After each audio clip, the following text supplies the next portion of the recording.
हो गया। चलिए, good morning students, welcome to commerce tutorial channel. आज हम आप लोग को बताएंगे जर्नल एंट्री। फिर से शुरू से। Good morning students, welcome to commerce tutorial channel. Next इसके पहले वाले क्लास में आपको बताए थे जर्नल एंट्री कैसे बनाना है। आज हम लोग शुरू करेंगे जर्नल एंट्री बनाना। तो एक एग्जाम्पल से आपको समझा रहे हैं। एक छोटा सा एग्जाम्पल लिए हैं, इसको ध्यान से देखिएगा।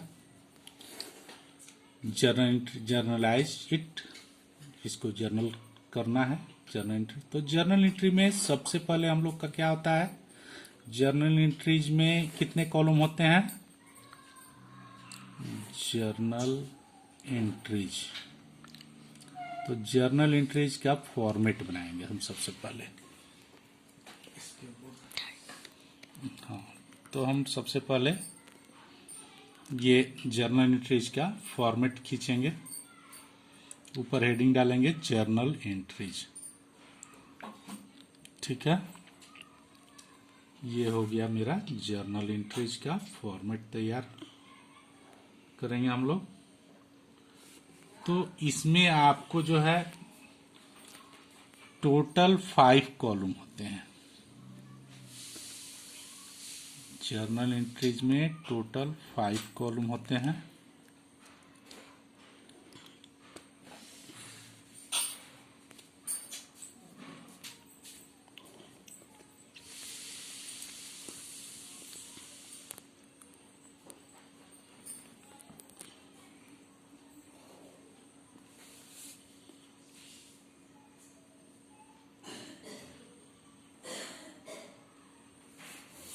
फर्स्ट में हम लोग लिखेंगे डेट,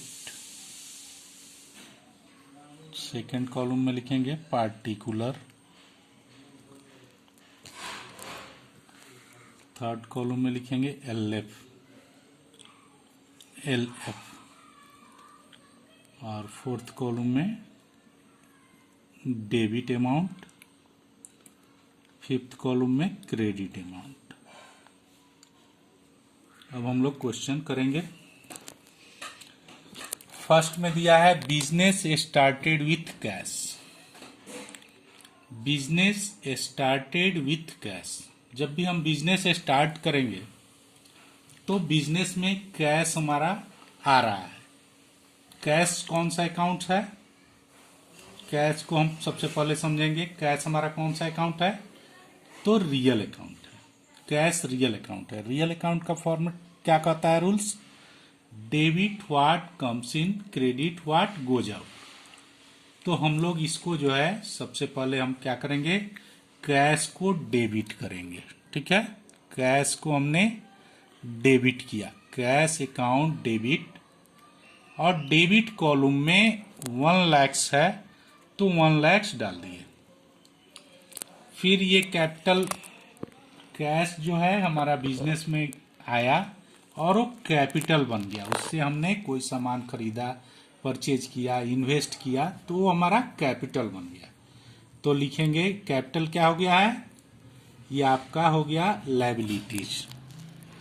कैपिटल जो है तो इसको क्रेडिट करेंगे टू कैपिटल अकाउंट। इसको क्रेडिट करना है तो क्रेडिट को हम लोग क्रेडिट साइड में लिखेंगे, क्रेडिट अमाउंट में।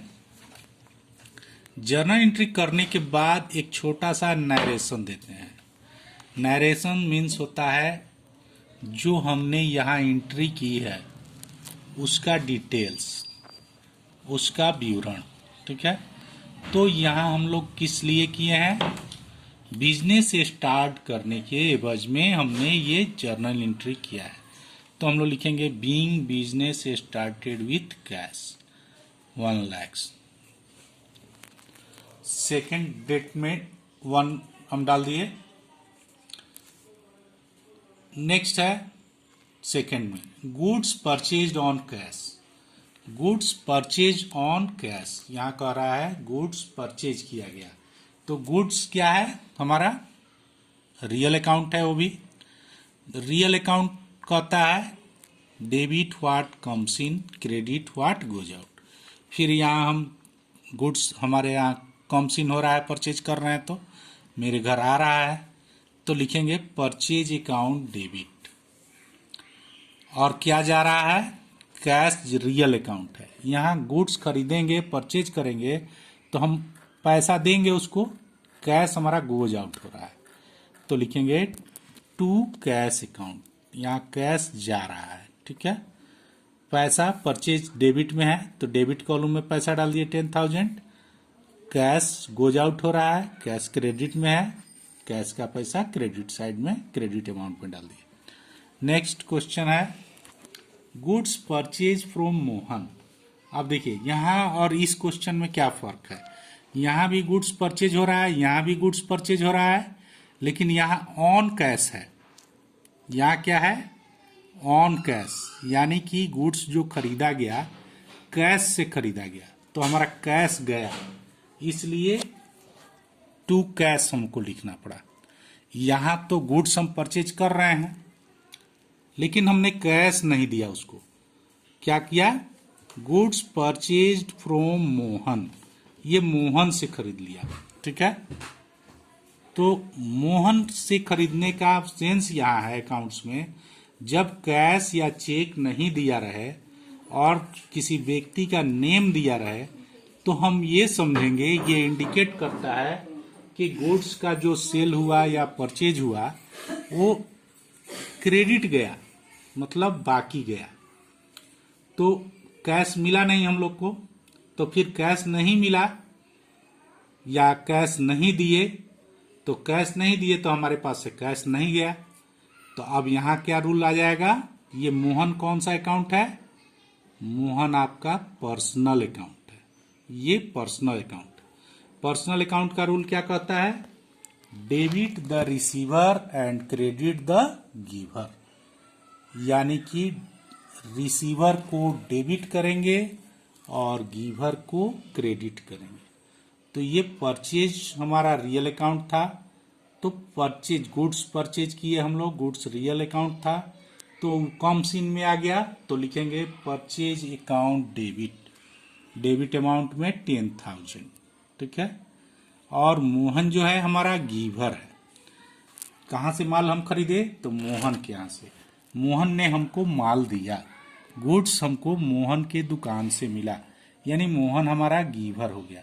तो गिवर को क्या करना है, क्रेडिट करना है, तो लिखेंगे to Mohan Mohan's account credit, और मोहन के पैसा को क्रेडिट साइड में क्रेडिट अमाउंट में डाल देंगे। Next, furniture purchased on cash.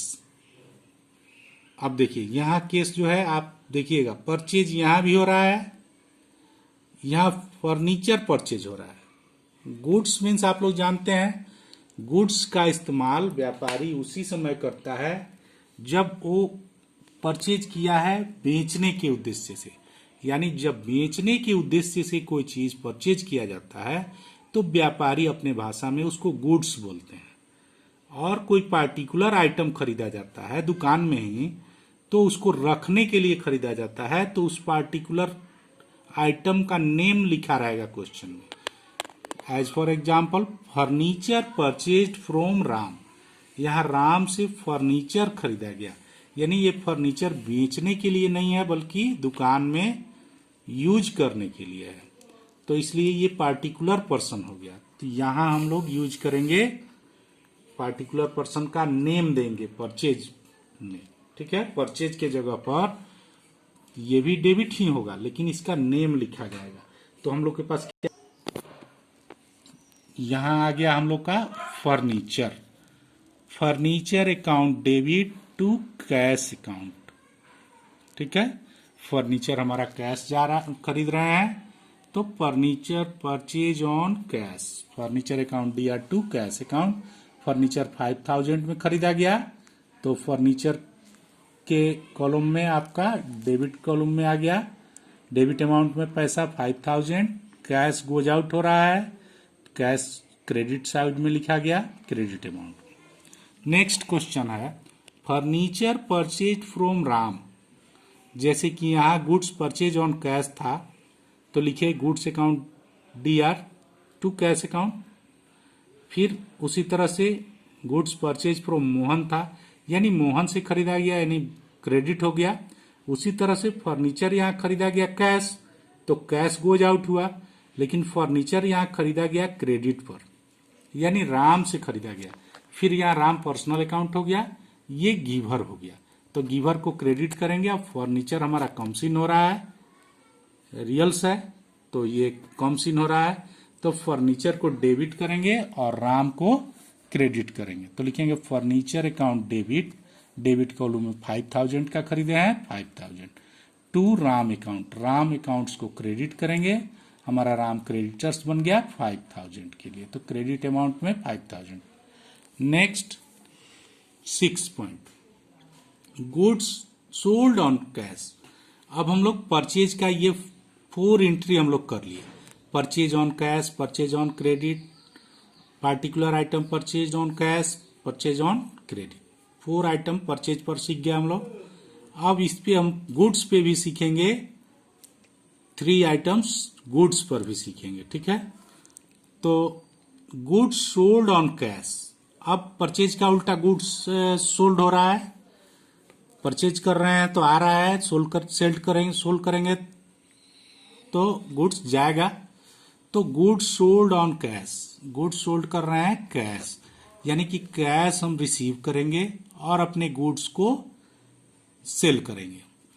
तो गुड्स सेल करेंगे तो हमारा गुड्स गोज आउट हो जाएगा, तो आप गुड्स को क्रेडिट करेंगे और कैश हमारा कॉमसिन हो जाएगा, तो कॉमसिन को डेबिट करेंगे। इसलिए यहां लिखेंगे cash account debit to sales account, क्योंकि कैश सेल हो रहा है, हमारे पास कैश आ रहा है, तो cash account debit 10,000 to sales account 10,000, credit amount में टू सेल का पैसा चला जाएगा।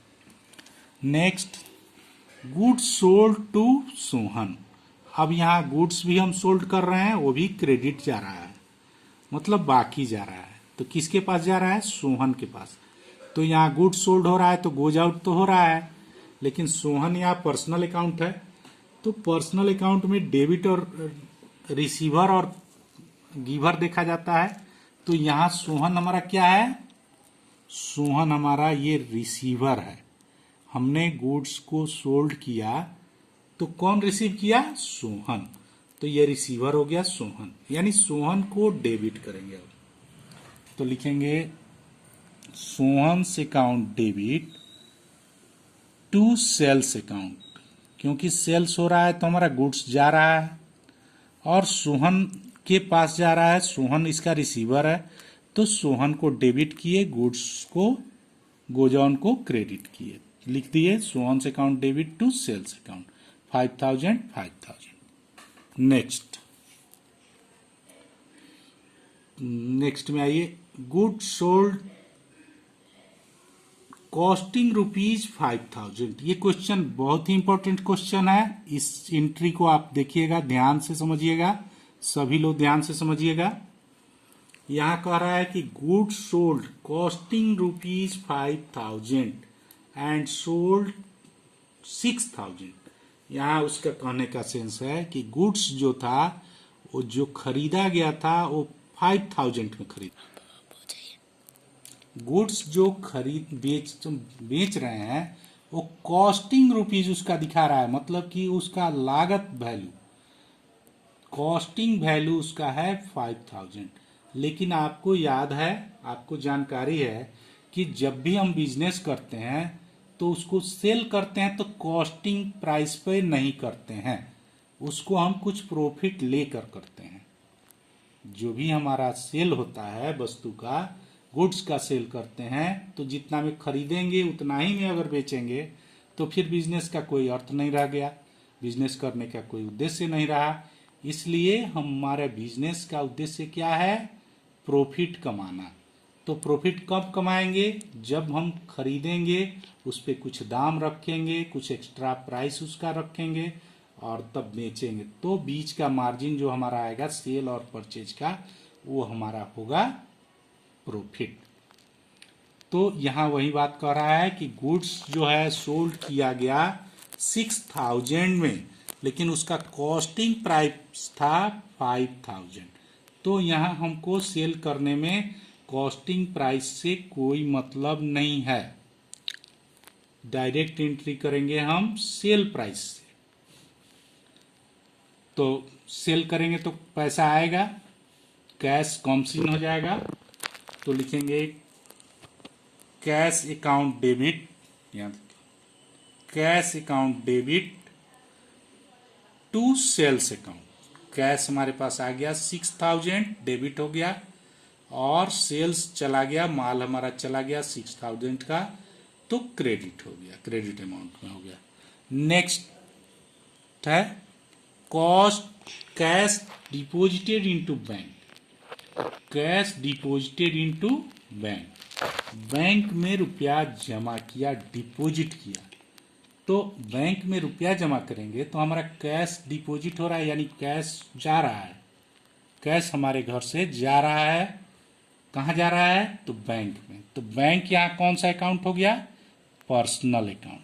बैंक जो है ये पर्सनल अकाउंट है, आर्टिफिशियल पर्सन है। तो ये कैश हमारा रिसीव कर रहा है, यानी बैंक रिसीवर हो गया। तो रिसीवर को हम लोग करते हैं डेबिट, डेबिट द रिसीवर।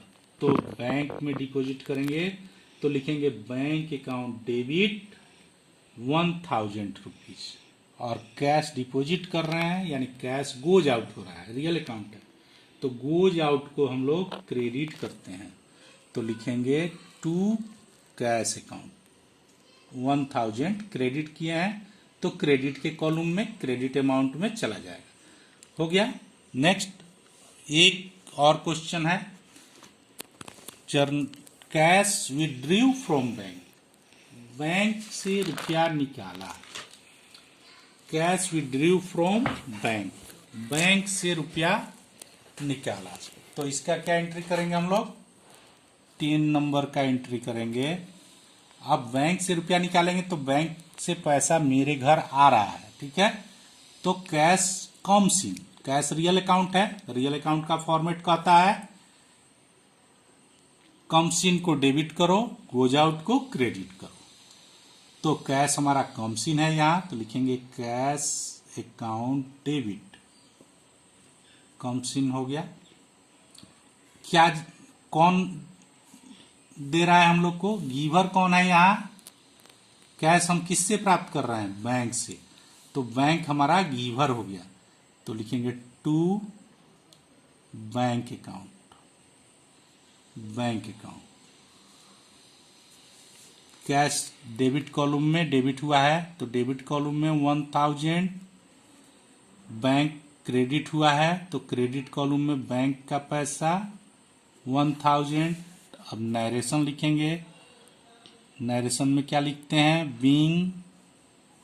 और नहीं समझ में आया नरेशन तो ये जो है पोर्शन, इसी को जर्नल एंट्रीज का, जिसका हम जर्नल कर रहे हैं, एंट्री कर रहे हैं, उसी डिटेल्स को लिख देंगे।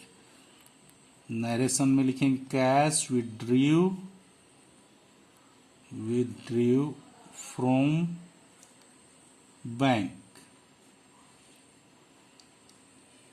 ये हमारा हो गया आज का आपका क्वेश्चन। शॉर्टकट में ये क्वेश्चन आपका तैयार हो गया। अब ये एंट्री आपको 10 एंट्री आज हम सिखा दिए। नेक्स्ट क्लास में आपको फिर 10 एंट्रीज और सिखाएंगे नया नया।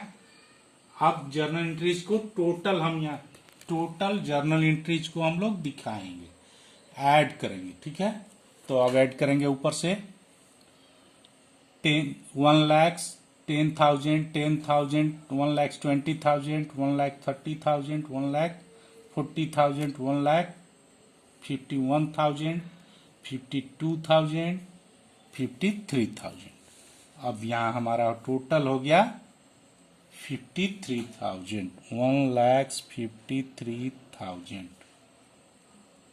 डेबिट में भी हो गया, क्रेडिट में भी उतना ही आएगा, क्योंकि जर्नल एंट्रीज का रूल्स है कि जितना अमाउंट हम डेबिट करते हैं उतना से फिर क्रेडिट भी कर देते हैं। इसको हम लोग कहते हैं टोटल।